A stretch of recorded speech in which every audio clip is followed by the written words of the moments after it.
what he went through was winning an NBA championship, making All-NBA for the fourth consecutive time, cementing the fact that he's going to be in the NBA Hall of Fame. Then he went through signing the largest contract in the history of Americans of the NBA.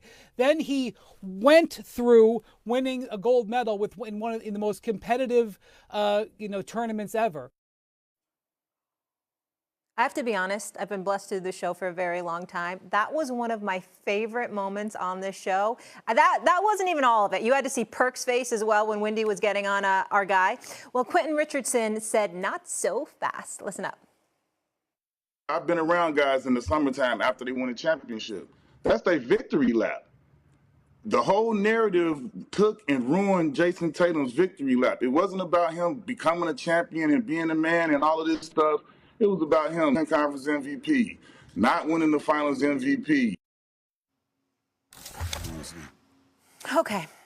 Stephen A., it's time for you to weigh in. Do you think Jason Tatum and Boston have been disrespected? Well, I don't think Boston has been disrespected. I think that Jason Tatum, you could say disrespect. I would just point out to me it's a lack of appreciation for what this guy brings to the table. To be an All-NBA player the last 3, it will now be the last 4 years in a matter of days or so, okay?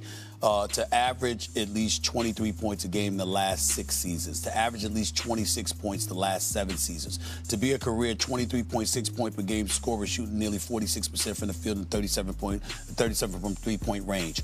All of those things are individual stats. Let me give you the cumulative stats from, a team perspective, okay? He's a champion. Okay, this is a guy and got drafted 3rd overall in 2017, and basically it's a situation where that ended up ending Brian Colangelo's career, because you're in Philadelphia and you get hoodwinked in the surrendering the pick. You move up to the number 1 slot to take Markelle Fultz or what have you, and you passed up on Jason Tatum. You never really recovered from that. This Jason Tatum, who's been drafted in 2017, 5 Eastern Conference Finals appearances, 2 NBA Finals appearances, an NBA championship, okay, a Conference Finals MVP. When you think about, and has never missed the playoffs, this is who we're talking about here. By the way, did I bring up that he's a model citizen? Never gets in any kind of trouble, doesn't get bad press. I mean, nothing. The closest this guy has come to negative press was this past Olympics, when he was on the curve, couldn't find it within himself to play this man over the course of 40 minutes. You and I have a disagreement about that, because my point is that it's a difference between not playing somebody and going up to an all-world player beforehand and telling them, I don't know if I'm going to be able to 5 minutes for you. I can never get over that. I cannot, and I think Steve Kerr's one of the top 6 coaches in the history of basketball. But that's how I feel about it. Jason Tatum personifies everything practically. I mean, he doesn't have the personality of an Ant-Man. He doesn't have the appeal of a Steph Curry or a LeBron James. That's about the only thing, in my estimation, that you can say about him. In terms of his production and what he brings to the table, he's one of the elite superstars this game has ever seen in terms of being a model citizen and somebody who performs. And he should be far more, I don't want to say appreciated, because I know people appreciate it, but there should be far more recognition that comes his way because of it. Peter?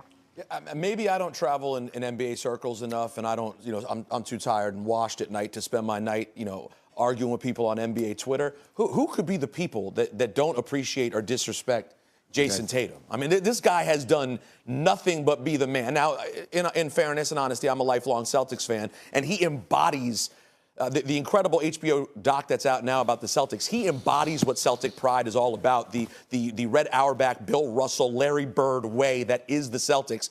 But I don't know what this guy has left to prove. If you're someone who would even think about coming sideways out of your mouth about Jason Tatum, you're talking about a finals appearance, winning the finals, gold medals, a perennial just winning team. As Stephen A. talked about, the way he carries himself, the most famous thing that we know about Jason Tatum outside of the game of basketball is his son's name. That's the kind of guy he is. He's known for his adorable son being on the court and playing ball. The guy has been the man. And I guess my question would not be, why is there disrespect? Who are the people who would show disrespect to Jason Tatum? With peace and love, Molly, I'm going to do this one last time.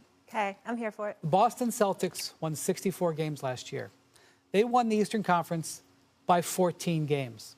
They were 7 games better than the Oklahoma City Thunder. They were the favorites to win the championship throughout the season. They went 16-3 in the playoffs. They won the finals by an average, the 4 games, they won an average of 13 points. Jason Tatum finished second to Jaylen Brown in the voting for NBA Finals MVP. There are 11 votes. The voting was 7-4. ESPN had 4 votes. 3 of ESPN's people voted for Jason Tatum, okay? In the offseason, Brad Stevens was named Executive of the Year. We know that Jason Tatum was named first-team All-NBA. Derek White and Drew Holiday were named to the All-Defensive team. After they won the championship, they went on a vacation to Miami where they celebrated for days. Disrespect was incredible. 1 million people, more than 1 million people, came and rejoiced their championship with them. In the summer of 2023 and the summer of 2024, the starting 5 of the Boston Celtics signed contract extensions totaling more than $900 million.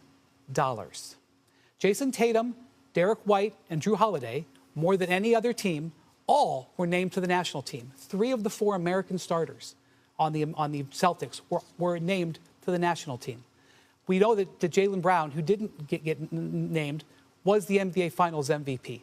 He had the Bill Russell Trophy, okay? They went over there, all of them playing an important role at different times, and won a gold medal that I'm going to tell you, whether you want to agree with me or not is your decision, was the most competitive and highest talent international tournament in the history of the sport, okay?